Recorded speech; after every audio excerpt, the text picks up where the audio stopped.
Peuple africain, peuple véritable Gourmand, je vous adresse mes salutations depuis vos différentes positions. Nous faisons immersion dans mon pays, le Gabon, pour parler de l'actualité nationale qui est animée par le référendum sur la nouvelle constitution.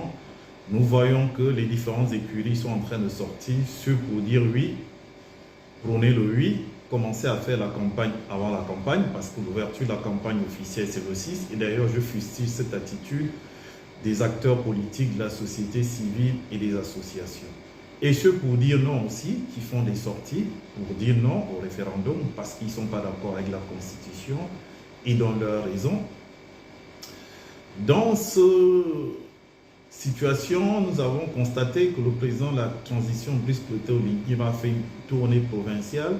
La particularité de cette tournée, c'est qu'il s'est rendu dans des villes qui n'avaient plus vu un chef d'État depuis de nombreuses années. Pour certaines villes, 10 ans, d'autres 20, voire même 30 ans.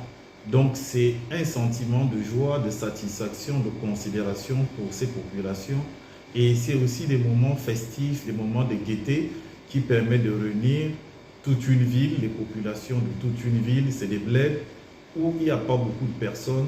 Et je remercie le président Brice Clotaire Oligui pour ça parce que ça a apporté beaucoup de baume, beaucoup d'espérance, beaucoup de joie. Je pense que ça va être des souvenirs inoubliables pour certains qui vont le raconter à leurs enfants dans 20 ou 30 ans quand il est venu à Nilongo, quand il est venu dans telle ville. Nous étions présents, nous l'avons accueilli, nous l'avons salué, etc. C'est un geste de management que j'apprécie beaucoup, toujours dans son fond de parler. Il a écouté attentivement les doléances des populations et a répondu positivement aux plus urgents et le reste, il a dit ça va se faire sur le long terme.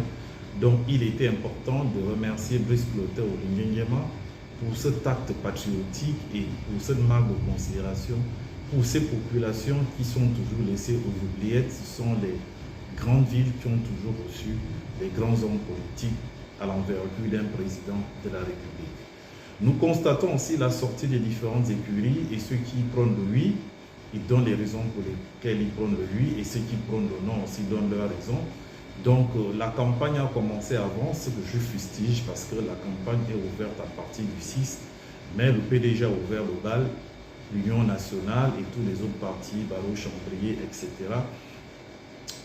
sont rentrés dans la danse. Et je dirais même le président de la République est rentré dans la danse avant la date. Mais le vin était tiré, il faut le voir, donc tout le monde est en pleine campagne. Et moi, je prends le oui, parce que c'est une constitution qui me sied. Je conseille les populations gabonaises de voter oui pour que nous puissions passer le plus vite possible à l'ordre constitutionnel. Sur ce, je vous dis au revoir pour un prochain podcast. Je suis Éric Richard et là, le Gabonais panafricain. Vive l'Afrique libre et que vive le panafricanisme, que Dieu vous bénisse depuis vos différentes positions.